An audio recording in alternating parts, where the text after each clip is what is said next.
Selama-lamanya konon arwahnya adalah di tempat itu. Dan mengapa sebuah tempat atau tepi jalan itu atau jalan itu ketika sudah pernah kejadian yang demikian, maka rata-rata tempat itu akan sering terjadi kecelakaan yang demikian. Menurut keyakinan yang saya tahu, warga penghayat atau kejawen secara terang-terangan itu adalah kategori yang mati kabangan lah. Mati kabangan arwahnya, sekali lagi arwahnya ya ada di situ lah. Kalau tidak percaya, saya dulu waktu berguru kepada guru saya, ketika ada orang mati di jalan dan lalu mengeluarkan darah, dan lalu kita itu ngeteri jeruk bayi, air jeruk bayi pada darah itu, niscaya kita itu akan mendengarkan merontanya si sukma atau arwah itu yang minta tolong kepada kita. Ngitung paweling kaki sabdo palon pamongno swantara tapi ulo salam yo atur bagyo wis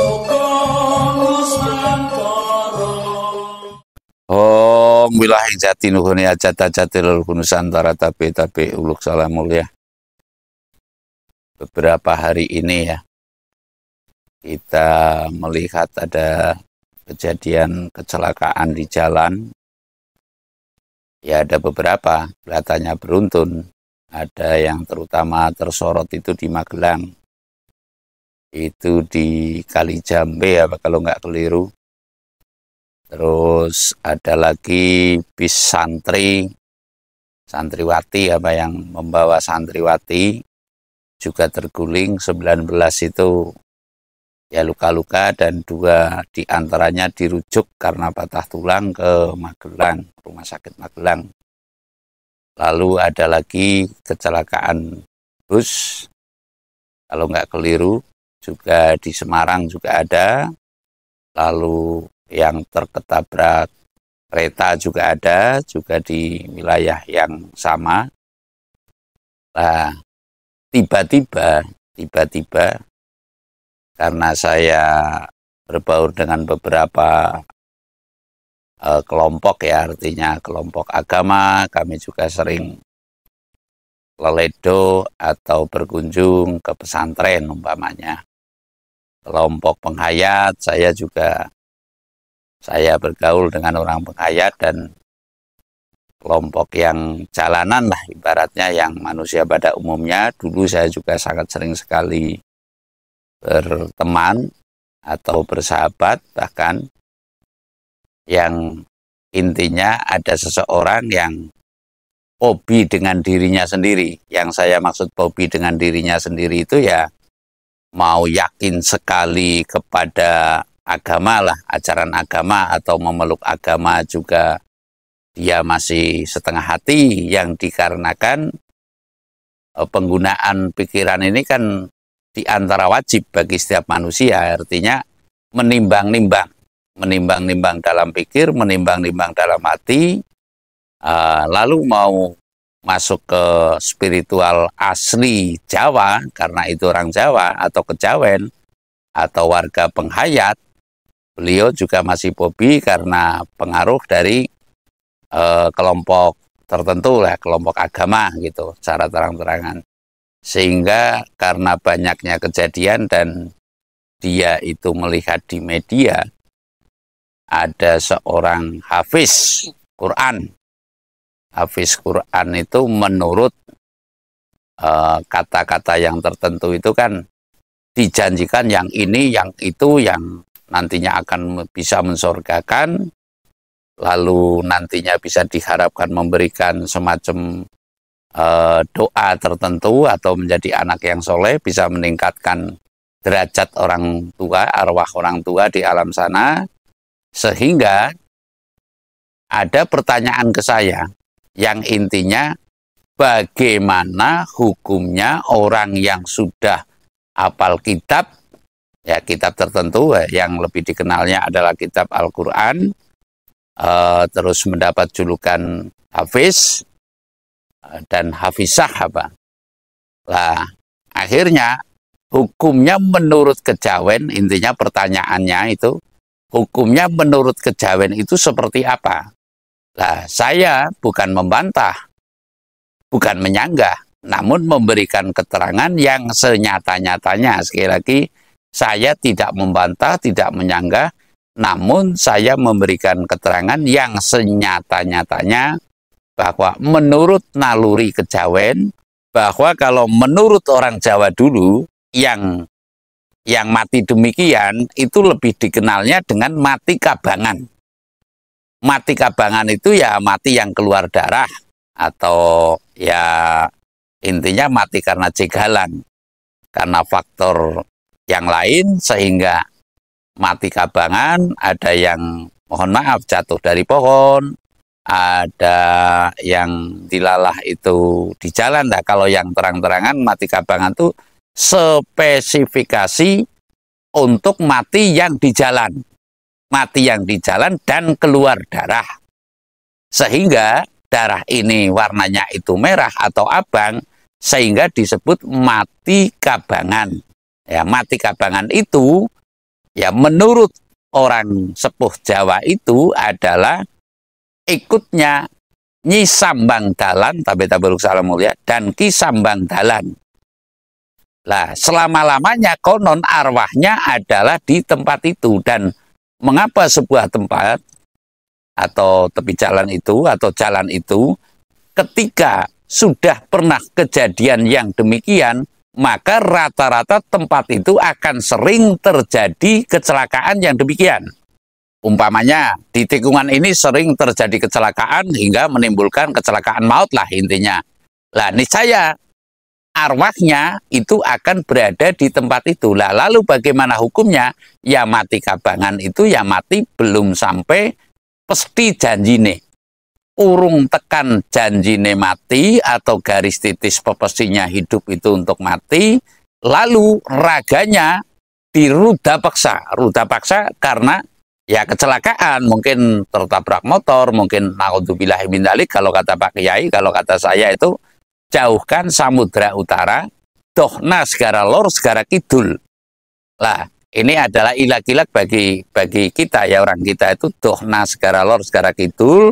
Mereka ya sana tempatnya itu, sana tempatnya kana nggone, kana papane aja ngasih tumiba pada diri saya. Lah, itu kalau kita mendengar kabar orang yang mati kabangan, semestinya kita itu mengatakan ya mereka dohna segara lor segara kidul aja ngasih tumibo marang badan saliran ingsun lan keluarga ingsun. Karena yang demikian itu menurut keyakinan yang saya tahu warga penghayat atau kejawen secara terang-terangan itu adalah kategori yang mati kabangan. Lah, mati kabangan arwahnya, sekali lagi arwahnya ya ada di situ. Lah, kalau tidak percaya, saya dulu waktu berguru kepada guru saya, ketika ada orang mati di jalan dan lalu mengeluarkan darah,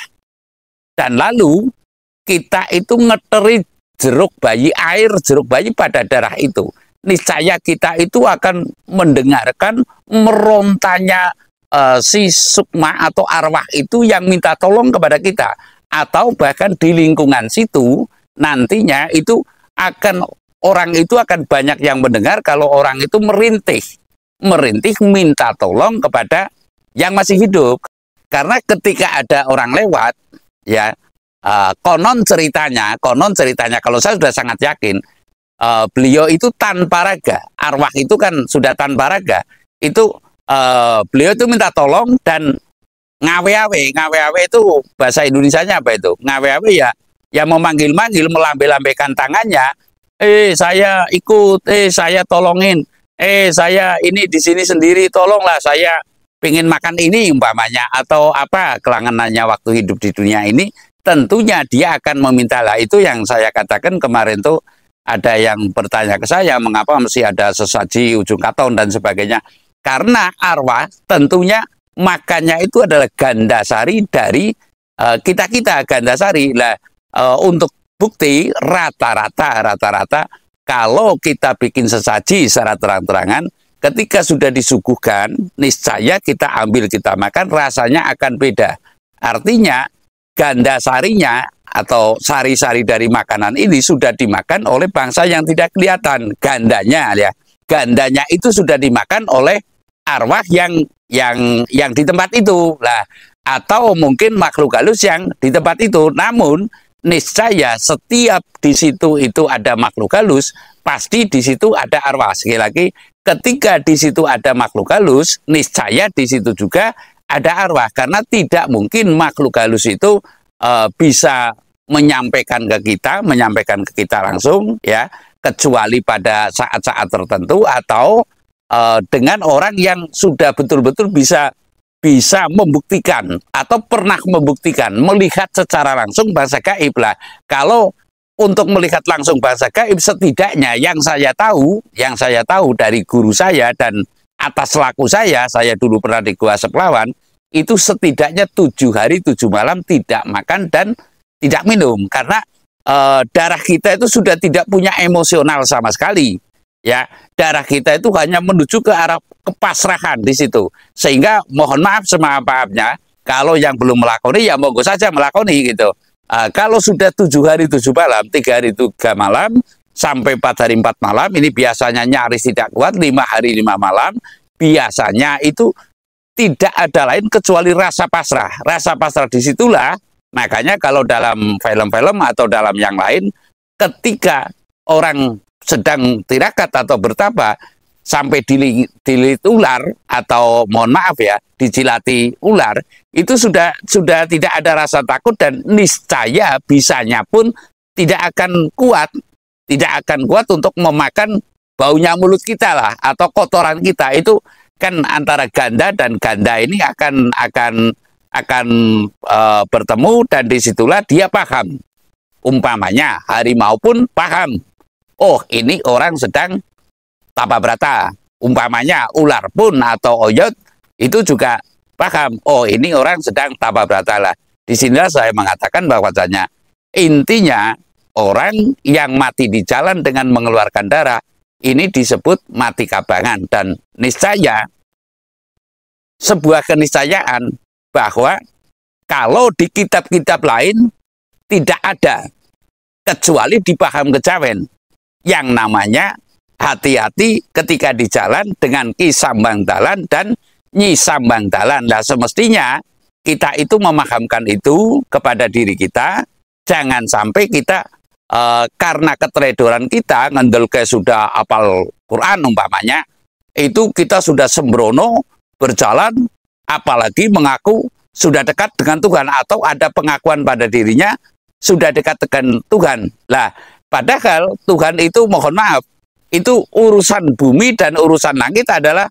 sendiri-sendiri gitu loh. Artinya tidak semua orang itu bisa mendekat langsung kepada Tuhan kecuali yang telah terpilih. Jadi intinya saya mengatakan bahwa orang yang mati di jalan dan mengeluarkan darah kategori mati kabangan dan belum sampai kepada kasampurnan. Saya rasa demikian. Terima kasih.